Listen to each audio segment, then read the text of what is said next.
when we were doing Mission Impossible, and Tom Cruise was in Dubai on the outside of that building with his special little gloves that let him walk up. Well, we actually sent a seamstress. You couldn't wait for FedEx or some international shipment if something went wrong when Tom is on the outside of a building. These are possibly the most expensive gloves ever made. So we had a person on set at the 125th floor in case anything went wrong to those gloves. It could be fixed on the spot right then and there. This is Creative Disruption, the intersection where entertainment, data, and creativity meet. Here's your host, Ricky Ray Butler. Welcome to Creative Disruption.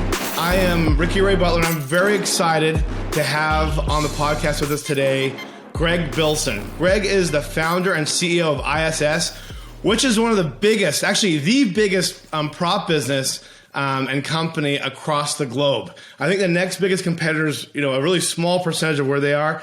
ISS is very entrusted by companies like Disney, Marvel, Netflix, Amazon, Universal. All the major studios rely a lot on this company. And Gregg is a pioneer in this space. And as we're in the world of the creator economy, the prop business and making sure that creators have access to props and different areas to make their content look much more realistic or professional is going to be in a bigger demand now than ever before. Gregg, welcome to the podcast. Thank you, Ricky. Good being here. It's great to have you. Gregg, you and I have gotten to get to know each other for the past year or so, and I'm fascinated with all that you've been able to accomplish. Could you kind of give us just a little background on yourself and your business and what you've accomplished up until now? Well, technically, the company started in my dad's garage in Culver City in 1977. Oh, wow. He had a need that wasn't being met, and he decided to do things on his own. And it has now grown into a larger company with about 180 employees, approximately 12 locations in 2 countries. We supply props, we rent them, make them, and sell them to television shows, feature films, and commercials all over the globe. Wow. See, I think most people don't really understand, what happens behind the scenes in the prop business. What percentage of studios and productions are you working with in Hollywood? Well, that varies quite a bit, but in the 60 to 70% range of productions we're dealing with. Some productions will deal with quite a bit from front to end, the entire thing. Other projects will supply just one prop, so it's always different. Wow. Well, I've heard rumors that it's around 70% of the productions out there are using ISS, which, is a huge it's a huge accomplishment. I mean, you can validate that if you want, but it's a huge accomplishment because it really means, the Hollywood community and a lot of the content creators out there really rely on your business and what you and your father have built, in order to, accomplish what they need to do with their productions, with their content. Would you say that number is pretty close to accurate? 70% of the productions out there? Yeah, it is close to accurate. It's something I don't focus on a daily basis. My father was a property master. I myself am a property master, so second generation property master. I have 3 sons that are third generation. So this has been in my DNA forever. So I focus on taking care of property masters, their shows, and everything else is kind of taken care of itself. Well, it's interesting. With the experience I've had in product placement and working in this community, it's amazing how many different generations, are a part of this Hollywood community where you meet people that are third generation prop masters. I met an individual that, I believe his grandfather did Gone with the Wind. And there's a lot of people where it does this. And, being in product placement, when we acquired an NMA, Norm Marshall Associates, we've had some of that as well, where we've had several different, generations being a part of product placement, and it's so interesting. I went to your offices and I got to see the scale of your business, and I think you have like 17 acres of land and warehouse, taking care of this operation. Can you talk a little bit about the scale and how big it is? Yeah, it didn't start off that size. It was in my dad's garage, so it's a very large garage now. It wasn't that I set out with a plan for global prop dominance. We simply started supplying props and taking care of people the way we ourselves would want to be taken care of. I left a TV show called NYPD Blue to come into the companies. So our primary customer is a property master. We take care of them the best we can, the way I would on my show if that's the way I was doing it. Um, Most people don't realize that every film environment, whether it's a commercial, TV, a large multi-million dollar tent pole franchise like a Marvel show, there's nothing there to begin with. The entire environment is created from scratch. That could be a contemporary office building, it could be a world we've never seen before. So, all of that stuff, whether it's rented, manufactured, or created somehow in a computer room, has to be done from scratch. So, when somebody comes to our companies, they can accomplish more of those under one roof than pretty much any place in the world. Wow. Well, so tell me a little bit about, I think how you call it the manufactured business, where you actually create props. What are some of the, what are some good stories of different props you've done for films? Well, we are always creating things, and technology has rapidly changed the way we do things. Back in the old days, kind of caveman, you were banging on steel and carving wood. Now we have people in computer rooms that are outputting to computer controlled devices, 3D printers, all sorts of amazing multi-axis CNC machines. So there's almost no limit to what we can create.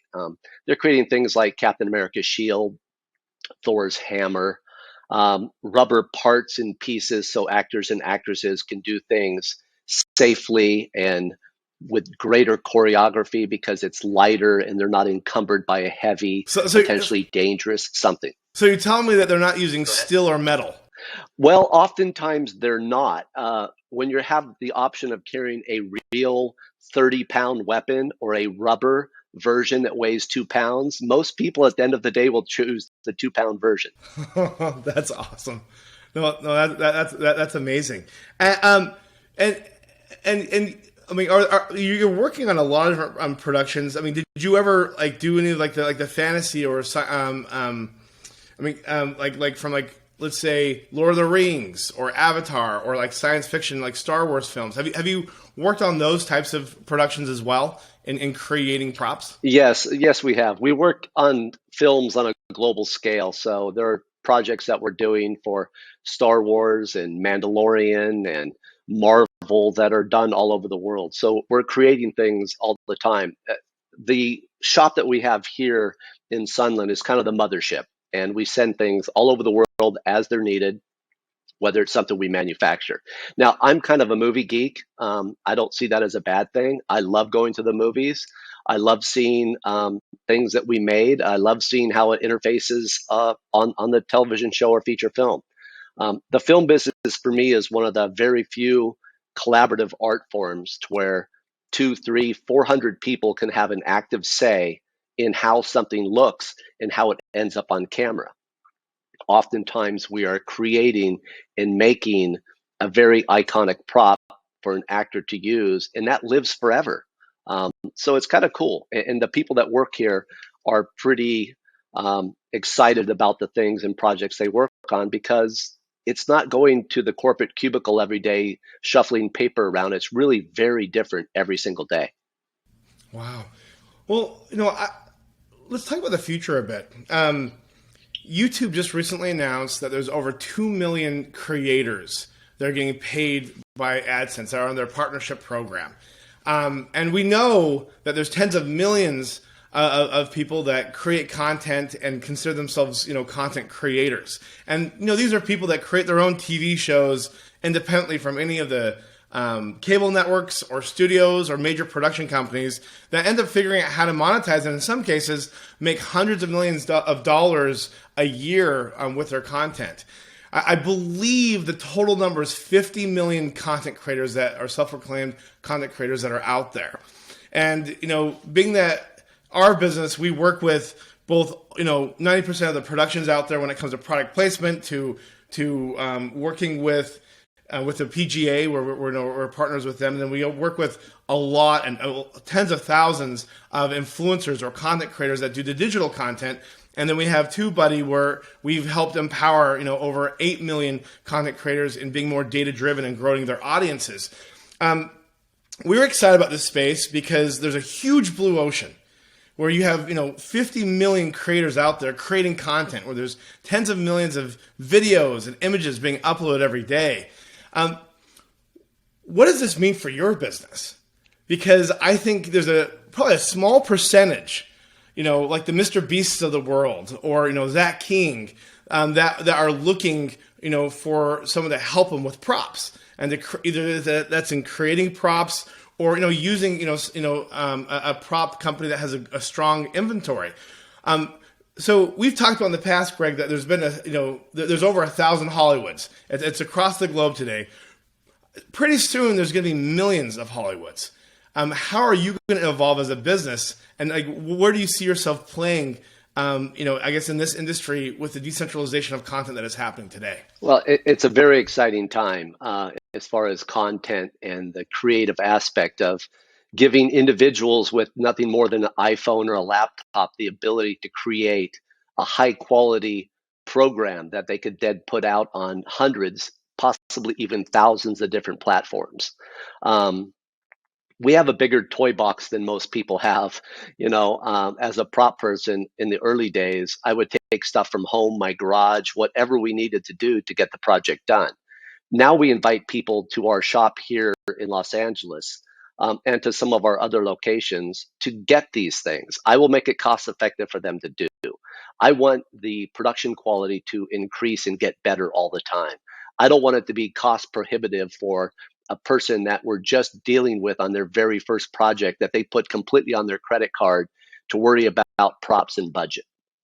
The more we do that and the more successfully we do that, our first point of contact with these clients, when they get the big $100 million film, the $200 million film, they will come to us to get what they need. And it's growing at such an alarming rate. We're coming out of COVID right now, and we're already considerably ahead of where we were in 2019 in what we're considering the pre-COVID time period. And the thing that's still missing from our diet is the large, giant tentpole, the $250 million, the $500 million film, because those are a little more difficult to control in a COVID world. But the COVID world is ideally suited for these individual influencers that can take their iPhone in their apartment in New York and create an entire program and get it out there. So it's really exciting for them. It's compliant with all the COVID world. But once that is going in combination with the regular beast of Hollywood creating these giant mega shows, it's going to be complete insanity. I'm looking forward to it. Are you noticing a trend of digital content creators needing help in the prop business? Yeah, we have things that you can't easily go to Walmart to acquire. We have extensive weapons collection. We have manufacturing capabilities. We have a collection of props from virtually every decade, every century. So it's like a Smithsonian in one sense, where you have things from the 14th, 15th, 16th century. You can't easily access that. So I invite everybody to come here, get what you need, and do it right. I'd much rather it be done right and have some real production value and content for the programs that they're trying to produce. So explain a little bit of the variety of different props that that you have, because I was overwhelmed. It was a sensory overload for me, to be honest. When I went and did a tour of your offices and your warehouses, from weapons to like couches to TVs that were built in the 80s. Dive into that a little bit of the amount of props that you have and what areas you see are never going to go away. Well, that's a unique thing about our business and the telling of stories. Those stories that are told are from every generation, every time period. And how do you sell that time period? You sell it through props. If you do the wrong time period from the 80s and use an iPhone that wasn't out until the 90s, you're going to get crucified for using the wrong things. So the diversity of inventory here really blows people's minds, because You have to have an eye towards the historical aspect of things. It sounds funny to say you're doing a period film from the year 2000, but that's 21 years ago. And the difference is it's a real thing. And technology in 21 years has advanced tremendously. So you have to have the correct amount of the old stuff.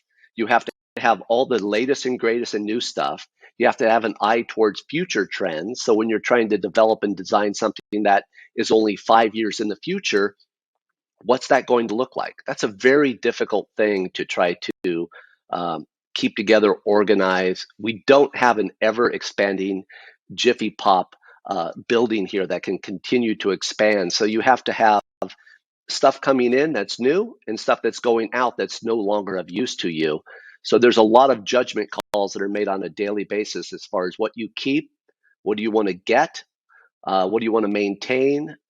So it's a never-ending process. Well, I mean, how do you organize all that inventory? I mean, you probably have millions of different individual props, correct? Yeah, nobody has ever come through the full tour of ISS and at the end of it said, "Is that all you have?" Most people are blown away. Most people are just blown away at the diversity and the quantity of things we're doing. But if you think about just this one company, we're servicing 3,000 to 5,000 projects a year.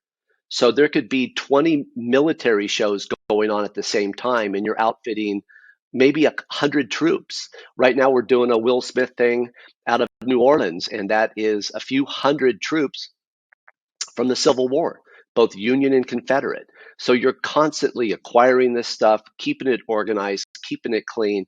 And I don't know if you know this or not, but the rental business is not particularly gentle on what it is we have. If you're doing a military show, they're really enacting the fact that they're in a military battle, a war. And stuff gets destroyed, things get blown up, things get bled on, things catch on fire. So you're constantly getting stuff back that has been damaged, exploded. It is a very unique business. It's not like anything most people have ever experienced. Well, what do you do? I mean, I'm assuming you have insurance. I mean, when things explode or damage, how do you approach that? And then how do you do it in a way that doesn't, piss off the creator or the producers? We're always dancing on a very narrow line sometimes. When you know in advance that something is going to get destroyed, oftentimes we'll make a version that they can destroy. It's more cost effective. There's multiple takes. Because the other thing people don't realize is that you have to destroy something sometimes 40 times. So it's not just destroying one of something, it's multiples and different ways and shot differently. So it gets really complicated when you have something that's very expensive on set. It's very unique. You only have two of them. And now through a rehearsal, the director and actor decide that this is now going to get destroyed. You could be in a place where you can't get another one and you have to tell that director, producer, actor, you can't do this. We only have two of them and then we're done. So it's a very collaborative process. You have to talk people through it. We are insured. The production companies themselves insure things. Everything that we send out actually has an evaluation as to what it would cost if it was destroyed while in production's hands. And some of those things can be very expensive. Productions can be very expensive, but films are complicated, expensive processes. But once they're done, they also make revenue forever. Oh, yeah, that's fascinating. That's fascinating. Yeah, because I don't think, anyone just, wakes up one day and says, you know what, I should do a prop business. But there's never been a bigger demand, for these types of products and this type of service. It's interesting. I grew up near a friend that did a lot of special effects in film and TV. And he wanted out of the business as quickly as possible. Right after he started, he ended up doing it for I think like 30 years. But he wanted out of the business because it really took a toll on his health because he was working almost 24/7, or there'd be days where he'd be working 24 hours straight. Working in the film business can be very difficult because you have to follow the timeline. How is your team? Are you all in a position where you can, drop things off and just let it go? Or do you need to have people on the sets, with the producers and with the directors, making sure everything's okay and that they have the support that they need? Well, I feel for the people that are on set. The set life is very different from what we do. We're a vendor and we supply to those different shows. On occasion, we'll supply armors or specialty people that have to be on film sets to deal with all of that. I have myself been on film sets. I've done a 100-hour week. It is not for the faint at heart. It is not a simple job. It is very demanding. And the average work week in our film industry on set is an average 75-hour week. That doesn't leave a lot of time for socializing. You pretty much, when you're working full time. We have a great crew here. I worked with Stephen Bochco many years ago on Doogie Howser and NYPD Blue, and I really learned from him to surround yourself with very good people, let them do their jobs, and stay out of their way as much as you can. And I've surrounded myself with good people. Once again, I use the term collaboration a lot, but we collaborate together. We're a family. We're a team. If you think about the hours that we work, we spend more time with the people here at work than we do oftentimes with our family. And like families, there are good days and bad days. There are misunderstandings and arguments and hurt feelings, and you have to navigate that every single day. I wouldn't change anything. I love what I do. I love our industry. I love the people I work with. We've all had that dream job to where you got to go to work every day with people that you just really enjoy being around. They bring something to the table. They say something that makes you smile. They did something that you never thought of before. They made something you didn't think was possible. I'm getting goosebumps right now just talking about it because I love what I do. I'm passionate about what I do. I can't imagine ever doing anything other than this. I have led an amazing life, and props have been a very big part of that. I've been around it my whole life. A lot of industries frown upon nepotism, and our industry kind of embraces it. There's a lot of it. There is. I myself am second generation. My kids are all third generation. I have a granddaughter that could be fourth generation, but hopefully she'll be above the line producing these things. She'll be the boss lady. But I think it's great. It has its place. You don't get this industry unless you've been around it. It's not anything you necessarily go to school for. You can take a film class and you can learn how to edit and you can learn how to engineer sound.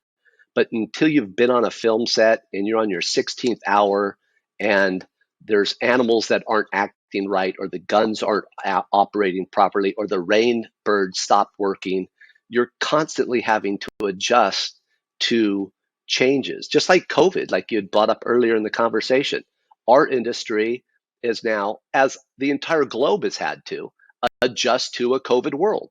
How do we continue? How do we make content? How do we give people what they want? You can't just stop. Failure's not an option. So we figure out a way around it, and we just keep doing it. And that's what we're doing. Wow, that's amazing. There's just a lot of gems of what you just said. In what you just said. One specifically, you mentioned like it's not for the faint of heart. Yeah, there is a lot of nepotism, and a lot of people know each other, but it's really a big family of entertainers. I've noticed. When I went to your office, it was fascinating because I was there with Carissa, who's been in the business for a really long time, and just strolling through the hallways before we ended up connecting with you, Greg, we saw like at least a dozen very prominent, renowned, prop masters that are working on some of the biggest budgets, in entertainment right now, and they're just there hanging out. Maybe some of them were doing some work, but they were just in your offices and chilling and hanging out. You have like this atmosphere that's very unique, where you have people, where they feel appreciated, they feel they're a part of the family, they feel empowered, and you're not going around pitching, productions or studios. They're all coming to you and hanging out at your warehouses and your offices. And I found that very fascinating because there was a very friendly and I'd say even casual environment where people just felt comfortable, safe, and were enjoying their work, being at ISS. And that was something that, I will never forget. We have a warehouse a couple of them, for our product placement, we have people coming around, but they don't just stay there for hours. But I think there's a lot more to do, and there's a lot more space in your warehouses as well. But that was something that was very fascinating. But also, it's a very unique time today. We mentioned earlier that there's decentralized content. It's truly the era of the artist, where people can, really at their fingertips be much more empowered to create and to create content, films, series. Whether it's on a new platform or, breaking through and be able to work with Netflix or Amazon. But the truth is, it's not just about exclusivity. I mean, right now is a time where anyone that wants to can be a part of the entertainment world and the entertainment industry. But you bring up something. It's very difficult. It takes a lot of work. There's a lot of time spent on productions. There's a lot of patience and a lot of timing that needs to work out flawlessly in order for a production or a film to be shot just exactly how it needed to be, shot in the first place. And so it takes a lot of hours. And so it's one of those things where, as I've dove deep into the entertainment industry, and I've been very fortunate and blessed to be a part of it, for most of my career. One thing I've learned is that it really is just a different type of personality. There's a whole other level of assertiveness, to really accomplish this thing, because it takes a lot of work to get it so the masses enjoy the content that you create. There's a lot of data into play, a lot of creativity, and then a lot of hours worked. And so I think what you said, earlier of, there's people that work 100-hour work weeks or even longer than that. That's very common in entertainment. Those, that follow us, that are creators or aspiring creators, this is a very fulfilling industry, but, it's going to require a lot of time, a lot of hours, and to navigate that, can be very difficult, but also very worth it. Where do you think things are going, Greg? Well, I think COVID has kind of ushered in and accelerated the entire streaming world and a new business model that the entire industry is reacting to. When I was growing up, there were 3 networks. It was a big deal for a 4th network to come along. Just since we've been having this conversation, there's probably been 2 networks for them starting to create their own content. So the insatiable need for content at every level, very small, very large, all points in between, all over the globe, all simultaneously, is created an amazing business opportunity for creating content and needing props and manufacturing things and employing people. It's going to grow exponentially over the next 5 years. There's a lot of countries that are not even quote unquote wired yet, don't have streaming content, don't have the ability to make a cell phone call. Once all of these people get online and they start wanting their own content, it's going to be created in all these regions all over the place. So I see us being very busy for the next 100 years. No, I believe that. If you can, let's talk about some of the international work you do. I mean, you don't just support American productions. You have an office in Europe. You support most of the globe. Do you have any fun war stories? I guess, with your logistics business working globally. Well, logistics are complicated. COVID has only made that more complicated. We have stuff going on right now in Australia. We're working on Extraction 2, trying to export military-grade weapons, machine guns, destructive devices, things that Australia doesn't have much in their country. So you have to work with U.S. government regulations, ITAR regulations, exportation from the U.S. to a foreign country, and then all that stuff that you just sent there has to come back, has to be accounted for. It's very complicated, but it's also challenging, and the global aspect of things makes it even that much more interesting. Oftentimes, projects will start here in the U.S. and then have to go to several other countries, and we supply those props. Oftentimes, we'll even send personnel to make sure that those props operate properly, and don't have any issues. One interesting story many years ago when we were doing Mission Impossible and Tom Cruise was in Dubai on the outside of that building with this special little gloves that let him walk up. Well, we actually sent a seamstress, a person with a sewing machine. We made all the gloves, we made the goggles, we made part of his vest. You couldn't wait for FedEx or some international shipment if something went wrong when Tom is on the outside of a building. These are possibly the most expensive gloves ever made. So we had a person on set at the 125th floor in case anything went wrong to those gloves. It could be fixed on the spot right then and there and not have to wait. So the pressure on production and sometimes a vendor supplying those on a show like that halfway across the globe, you can have a few sleepless nights when things don't go well. Oh wow! See, even though I'm in entertainment, and we do a lot with product placement and these production companies and these films. It's interesting, when I watch like Mission Impossible and that scene in Dubai, all I'm thinking about is what's going through Tom Cruise's head right now, and then what's happening with the DP and like all the camera tech. How are they pulling this all off? The last thing I'm thinking about is there someone inside the building on the 122nd floor or with a sewing machine just in case those gloves rip.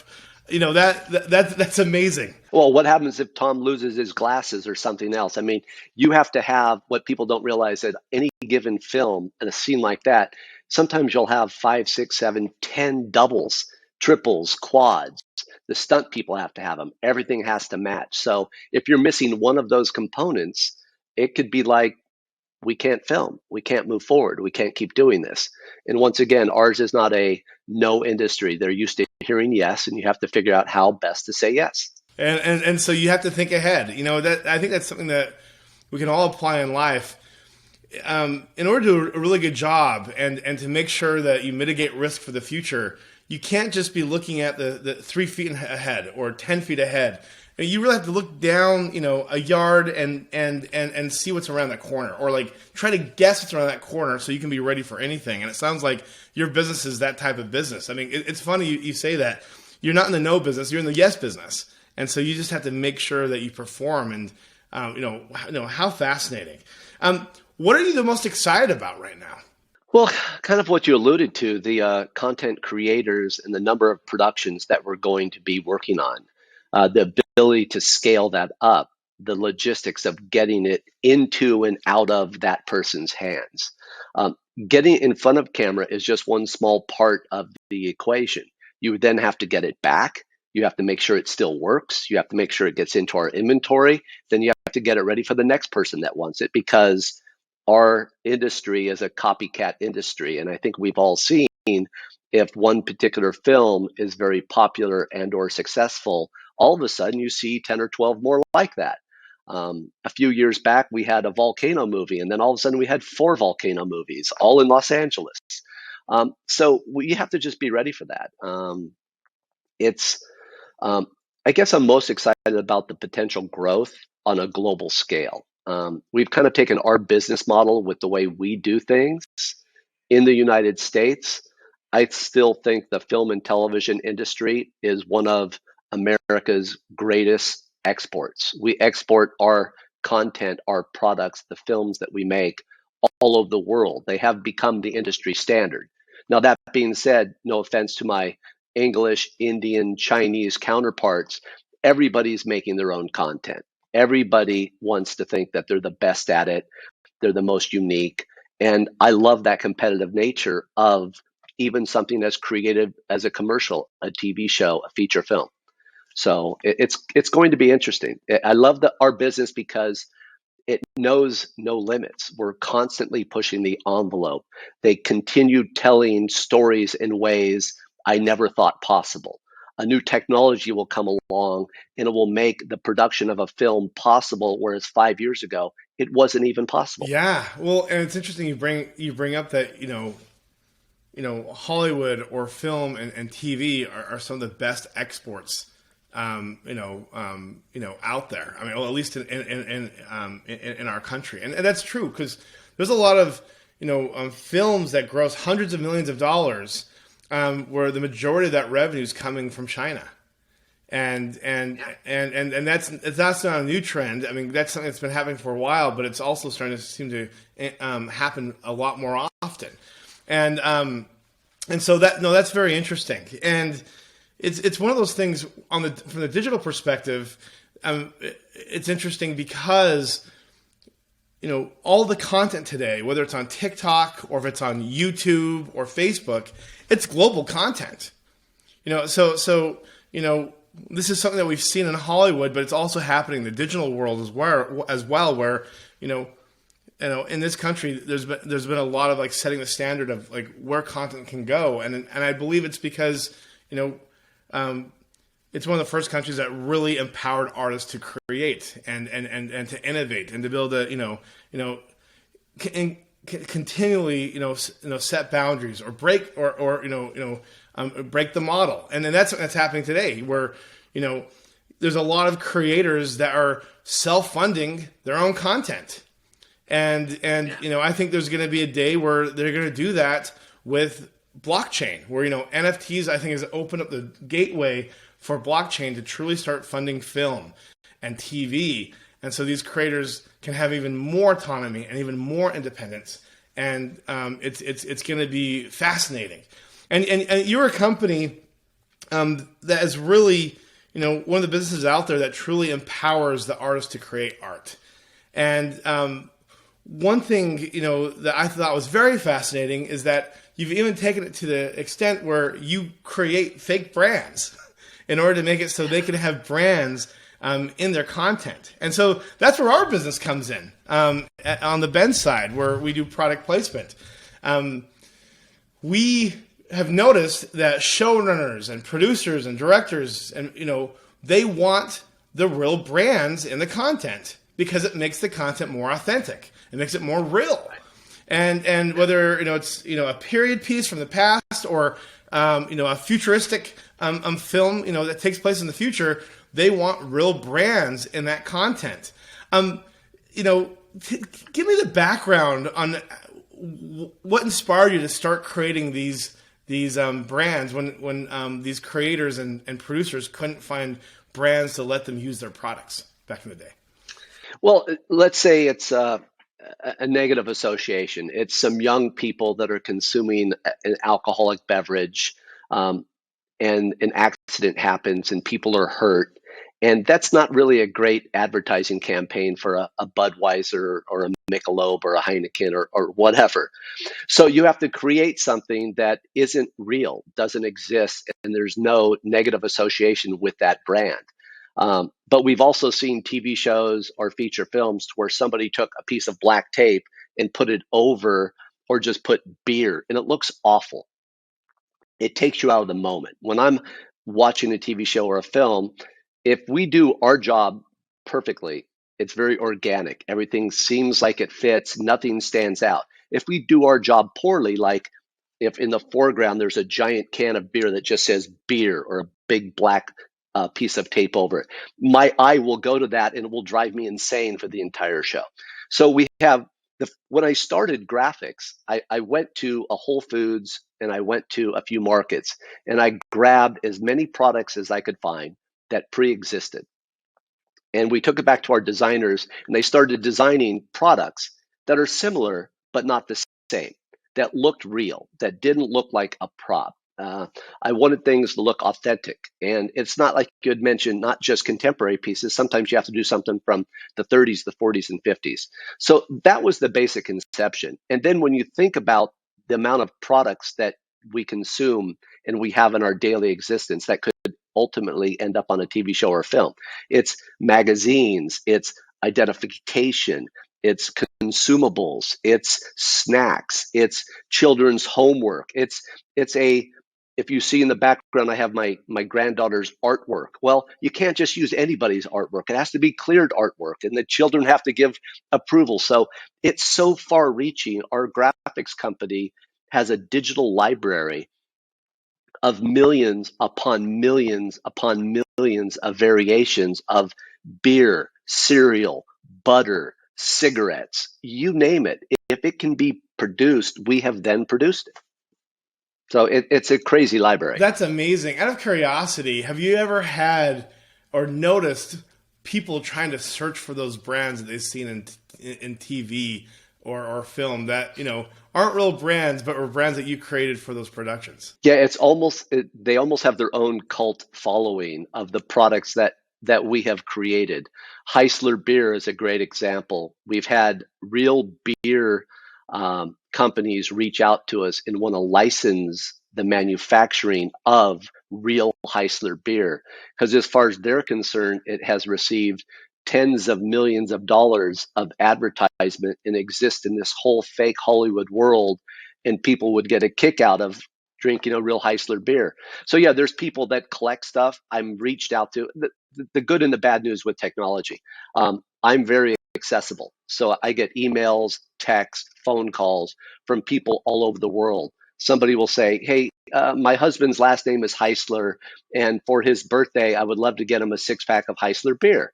So of course I'm going to accommodate that person because we're growing the brand, and it's a kick. So people are shocked that I actually respond to emails and texts when these things happen. Or they just have a potato chip that they've seen in all their favorite movies, and they have an affinity for this bag of potato chips. I've sent bags of potato chips all over the world to people because they collect these things. So who am I to say what is right and wrong? You know what? I was talking to a friend the other day about you, and I was mentioning that you're this, this genius of a person that is really good with operations and logistics.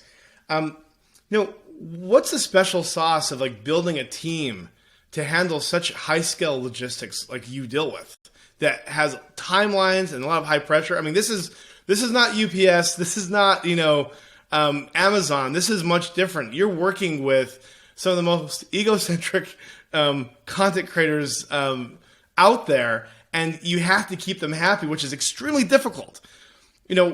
What do you do to build a team, to really accomplish this? Because I can just only imagine how difficult this is. Well, getting good people is hard. Keeping good people is even harder. One of the things that have come out of COVID is that people, it's changed their DNA. If they're not happy where they're working, they don't work there anymore. So we try to create a culture here with companies that is a happy place to be. I mean, granted, it's still work. We're still doing a job. It can be very stressful, but we try to get along. We try to have some fun in the process. We try to take care of the client the best we can. When there's a problem, we try to figure out a workaround that satisfies them, and ultimately it's something we can accomplish. Every situation is different. It is stressful. It's also knowing people's strengths and weaknesses. Not every hat fits every head. So some of the people I have with me are very good at certain parts, not so good at others. So when you see somebody struggling with one of the parts that they're not great at, try to partner them up with somebody that is, try to teach them how better to deal with it. It's complicated, but it's also part of what I really enjoy doing. It's the people part of what we do. Employees can be frustrating. I'm sure they think I'm frustrated at times as well. But dealing with all of the changes, the curveballs, the change of schedule, COVID has really changed schedule situations.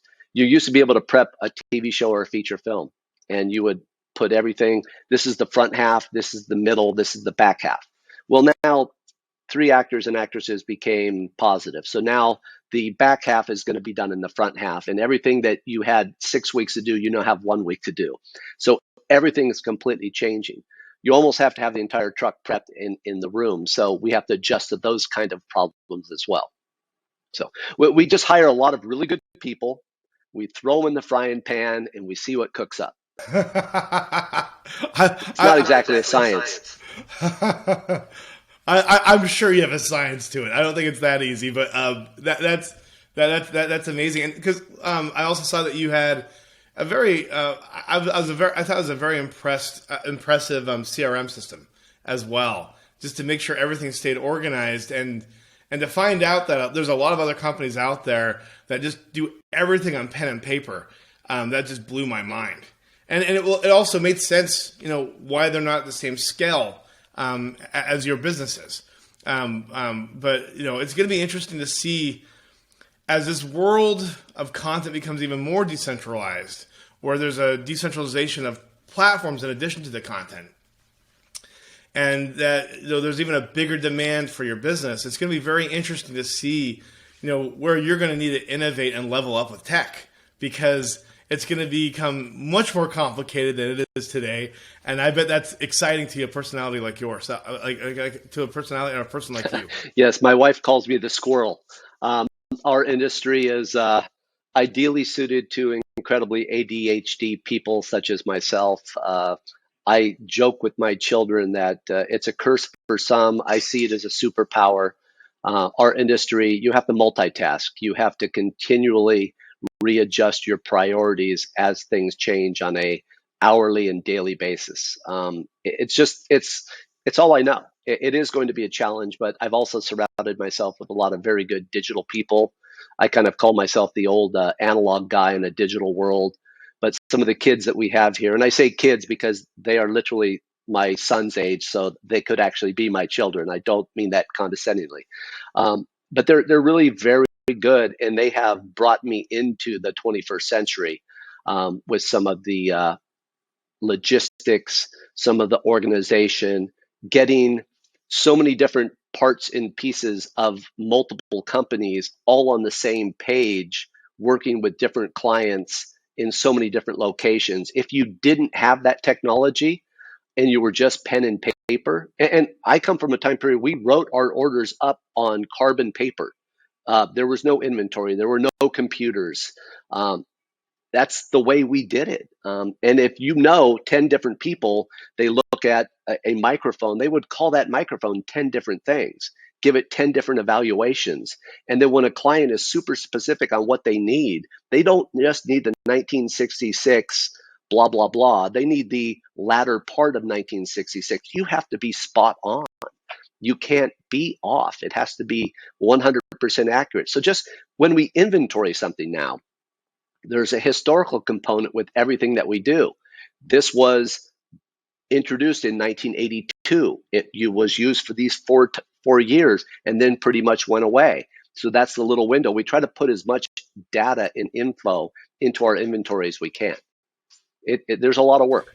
I could see it being difficult, creating systems and processes. I mean, I'm sure you do that with your inventory, but being that the only thing that's really consistent is not the content; it's the relationships, right? That's always creating new types of content, and there's going to have to be new areas of innovation, and your ability to be able to evolve and adapt to this new world of content is fascinating and very impressive to me, because evolution's hard. It comes with two pieces. In my opinion, you have the fast-paced environment that's just moving fast, and you gotta have to have a team that can deal with that type of fast-paced work environment. And then you also have a little bit of chaos. There's always new things happening. There's always probably new friction points, and to be able to continue to grow a business and scale up and to evolve, with the complications that you're always facing, that's very impressive, and there's a reason why you're the leader and the pioneer of the industry when it comes to props. Well, the funny thing is, I left doing shows 28 years ago to come into the companies, because although I loved doing my job as a property master, I was only working on one show. And if it's one show, at the time it was a police show, once you have that kind of figured out, there's not too many additional changes they can throw at you. The thing about a business and growing a business and being able to go in so many different directions, you're never bored. There's always a new opportunity just around the corner. And it's a challenge to make your decisions and choose your direction wisely, because I've made plenty of mistakes and continue to do so, and will always make mistakes. It's what you learn from those mistakes that gets you to the next step that much quicker than just even a year ago. So I love the term evolution because our industry probably evolves faster than most businesses because it's an interesting mix of technology and the creative component, which can just take you in so many crazy directions. Mistakes are always a good thing. You learn from mistakes. You want to fail as fast as possible and learn from those because it's going to refine who you are in your business. One thing I talk about with my company and the people I work with is that, friction's a good thing. Friction can be really good if it optimizes who you are and what you're doing, and if it refines, who you are and what you're doing. If it sets on fire and it burns you up, it's not a good thing. And so, those that don't get caught on fire are the ones that are always making adjustments where they need to and learning so they can go to that next level and be successful in what they're doing. I want to ask you one more question, Gregg. I want to be respectful of time. I know we got off on a late start when we started this podcast, but and I'm excited to go to dinner with you later this week. As we have planned. I want to hear about your travels to Machu Picchu. Yeah, we'll have to chat about that. That was an awesome experience. But a question I have for you is what keeps you inspired? Wow, that's it's like one of those. If you were a tree, what kind of a tree would you be? Questions. What keeps me inspired? I would say the people I get to work with, the collaboration, and then dovetail that in with the constant changing of how to tell a story. There's so many ways to tell a story, but when it's done perfectly and it's done with an amazing script and a perfect cast in amazing locations and the set decoration, the property and the art direction, everything is just perfect. That inspires me to try to continue making that next amazing project that we may have had some part in, a little part or a large part in. I love that. And I think I'll always love that. Every time I go to a movie and we were involved in it, there's a little part of me that's going to be really proud and will always be proud of our work on that and the people I get to work with. So it's kind of a convoluted answer, but I love making this. I love doing this. That's beautiful. You're a part, and your team is a part of every production that you're collaborating with, and that's a beautiful thing. One thing that I believe is that the best, preserver of history and culture are the arts. Whether it's film, whether it's poetry, whether it's a book or a painting, art is what preserves history, culture, and I'd even say data. And we can learn from all of those things, to live a better life and to have a better future as a community, society, and as a planet. And I really think whoever can better empower the creation of art, and make it so it goes to a new standard. That's a very beautiful thing, and I think it's beautiful for humanity, and I think it's beautiful for the planet. Yeah, and we can peacefully coexist, and I think we could do a much better job than what we have done previously. And like you'd said before, learning from your mistakes. We have clearly, as a human race, made plenty of mistakes. Moving forward, we could do much better. And the fact that technology has connected all of us on a global scale can also help us learn from all of our shared mistakes at the same time. And maybe we could make those improvements much faster than what we had done in the previous century, because we're going to have to start moving a little faster to making things better. Yeah, and wholesome content is going to help us get there from an education perspective, as well as from a perspective of inspiring people to do new things and to do it better. So it's very easy to marginalize entertainment and Hollywood and all the content that is out there, but there's a lot of influence that comes with it, and it's important to be in a positive, a positive part to that influence. And so it's exciting, and I'm excited for all that you're doing and where you're headed, and we're going to definitely keep in touch. Thank you so much, Gregg, for joining and being a part of this. Thank you for giving me a minute to talk about props. Yes, and everyone that has tuned in, please consider giving us a like. Please subscribe and check out the other videos and podcasts that we've done in the past. Thank you so much, everyone. Have a good day.